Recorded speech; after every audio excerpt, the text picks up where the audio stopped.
Yesterday you worked on this with a partner. You should have all of these filled in, and you will staple it to this and turn this in.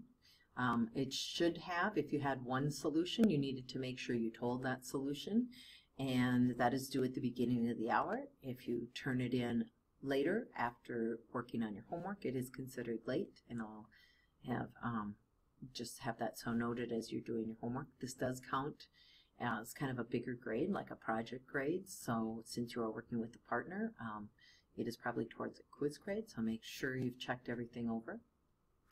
As you are looking today, we are going to start solving systems algebraically. So up to this time, we've always used graphing. This is called the substitution method. And so far in this unit, we've learned that what is a system of equation? It's always two equations. The solution of a system of equation, that is our x comma y point, or how many solutions a possible linear system may have, and how to find that solution by graphing. So looking for that point of intersection. Today we're going to look at another way to solve systems, but not by graphing. We're going to look at what's called an algebraic method, which is what you have to learn how to do. And the key thing I want you to think about is, what does substitution mean? We have been substituting when I gave you a solution, and we had a solution like if we were looking at your homework last week and you did a graph, and as you looked at your graph, we had the solution being something like 3, 2. 3, 2 was a solution for x plus y equaled 5 and x minus y equaled 1. Now, if we are substituting, this is our x and this is our y, and this is how you did the check. So the check was really substituting the x in for the x point. So if we were looking at that, we had 3 plus my y. Instead of writing y, we're going to put what y was equal to, which is 2, and that equaled 5. So anytime you are doing your checks, you are really using that substitution. So here is kind of a situation that I want you to understand. And if on your own time later you want to try and solve and figure out the solution to this. So we got this tug of war. Round 1.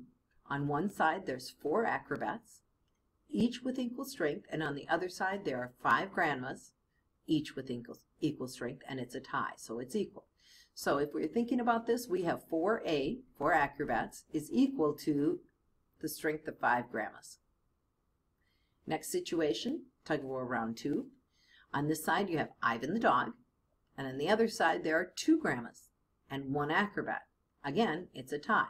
So here we have 1 dog, so if we wanted to put that as Ivan the dog instead of D, because D sometimes looks like a O or a 0, we had 2 grandmas plus an acrobat. And then in the third round, on one side you have Ivan the dog and 3 grandmas, and on the other side there are 4 acrobats. And the question is, who is going to win? And you want to use this previous information. But the key thing here is we have 3 different variables. We have A, G, and I. And when you're solving a system of equations, you really have to get it down to 2 variables. So I kind of want you to think about this last one. We have, if we are looking at our system, this is what it looks like. We have Ivan plus 3 grandmas, and we're trying to figure out who's going to win if we have 4 acrobats. So sometimes you might solve in terms of A or in terms of G, and they're each going to be fractional. Here you could solve in terms of A. So I want you to just think about that problem. We're not going to solve it right now, but this is something, we'll talk about it tomorrow in class about what is your solution to that. So as we are taking a look, I'm going to show you this video. This video is on substitution. It's going to take you through this problem, and they're going to talk about exactly how to do. So we are going to watch the video. Kind of keep in mind all of these steps and what they're going to do. This should help you as you are working on your homework also as you do these type of problems. So here is the other video that we're going to watch. In this lesson, you are going to learn how to solve systems of equations algebraically by substitution when one equation is in slope-intercept form. Let's recall that a system of equations is 2 or more equations with the same variables. A system of linear equations, which we will be studying in this lesson, is when you have 2 or more linear equations with the same variable. There are 3 examples below. A solution to a system are values of x and y written as a coordinate point, x, y, that satisfy each equation. You can always solve systems by graphing, but this is a difficult method to find exact solutions. We typically use algebraic methods to find exact solutions. There are two methods for solving systems algebraically: substitution and elimination. I'm going to explain the idea of substitution by showing how you've substituted in your mathematical past. Here we have two problems where we've used substitutions previously. In the first problem, x squared plus 9, where x equals negative 8, I'm going to substitute negative 8 for x. So I'm just going to plug it in. And typically when we substitute, we put parentheses around what we're substituting. So I get negative 8 squared is positive 64 plus 9 equals 73. And the next problem, y equals 2x minus 4, where x is 3. Again, I know what x is. I'm going to substitute it in for x, 3 in for x. And I get y equals, well, 2x is the same as 2 times x, so 2 times 3 minus 4. Again, using parentheses. So in this case, y is 6 minus 4, or y equals 2. Let's see how this idea works in solving a system. Solve the following system by substitution. Y equals negative 3x plus 5, and 5x minus 4y equals negative 3. When you have the equation in slope-intercept form, y is by itself.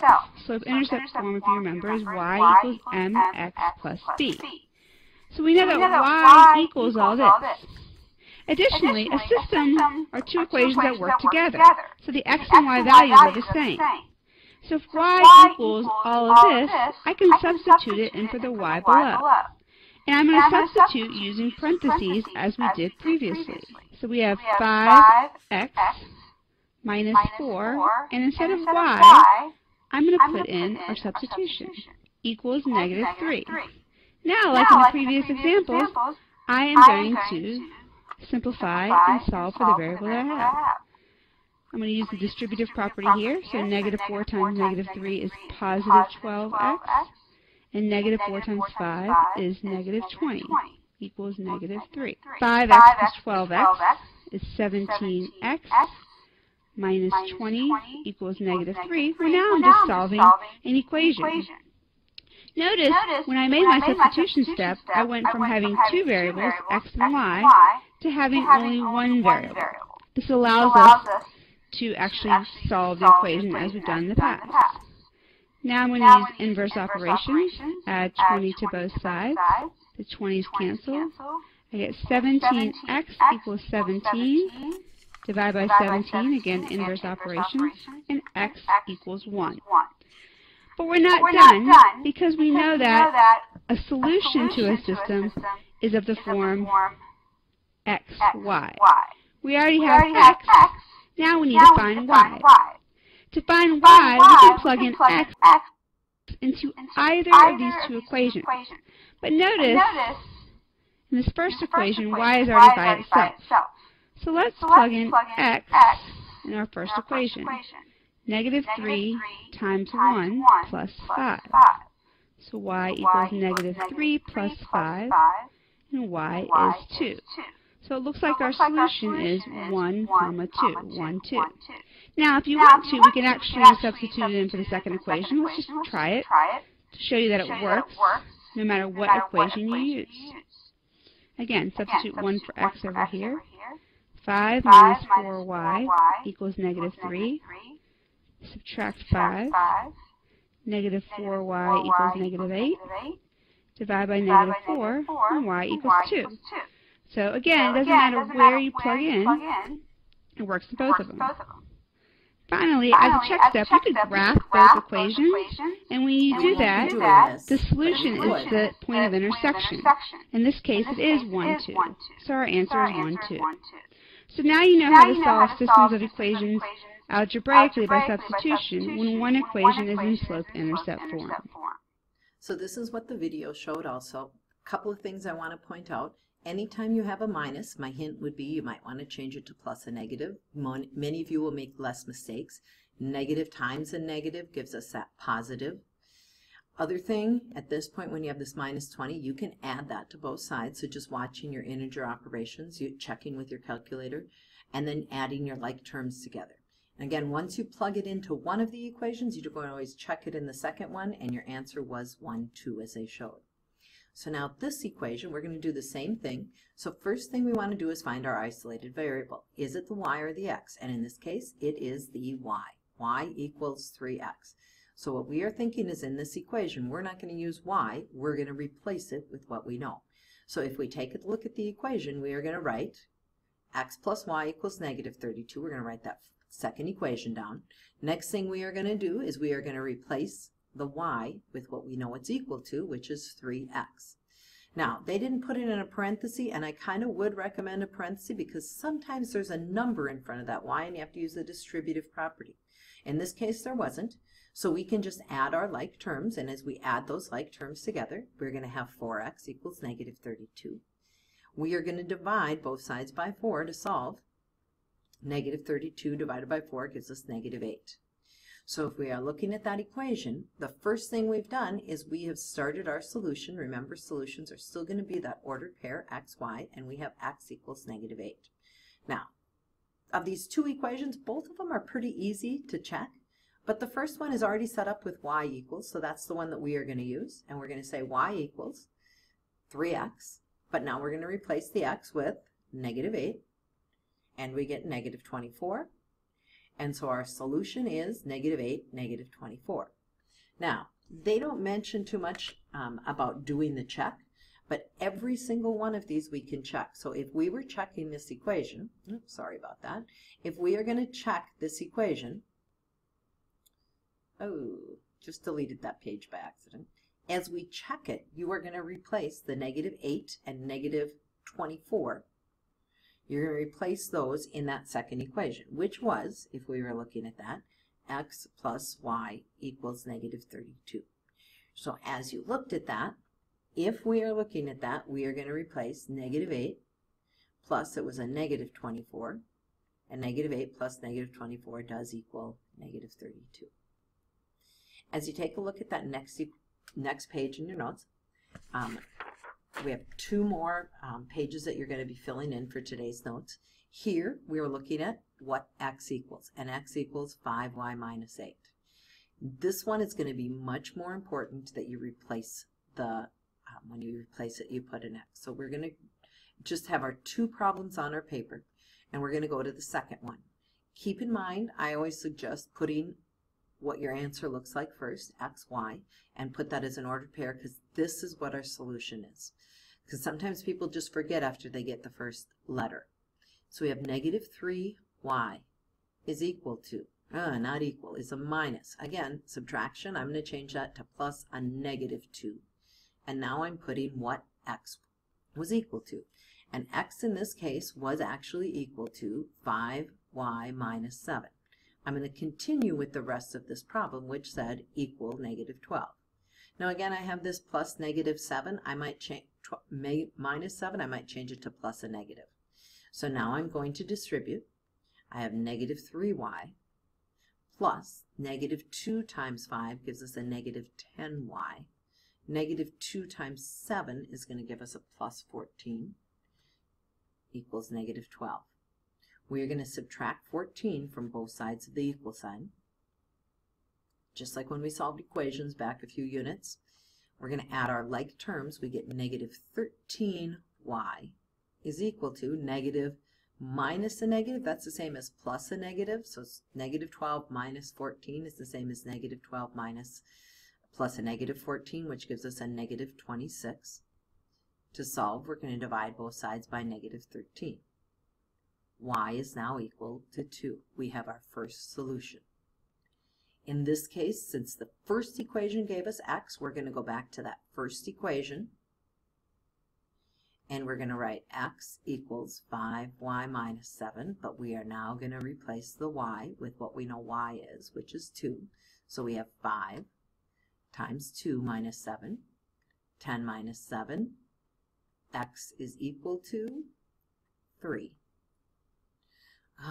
Not sure if I did it, and especially when some of you get some fractions and decimal answers, you're going to kind of question yourself a little more. You can get fractions and decimals, so we're going to go to the second equation. If we look at that second equation, we put negative 3 in place of y. Y was 2. minus 2, replace the x, substitute in, we get 3. And the question is, does that equal negative 12? Negative 6 minus 6, which is the same as negative 6 plus negative 6, does equal negative 12.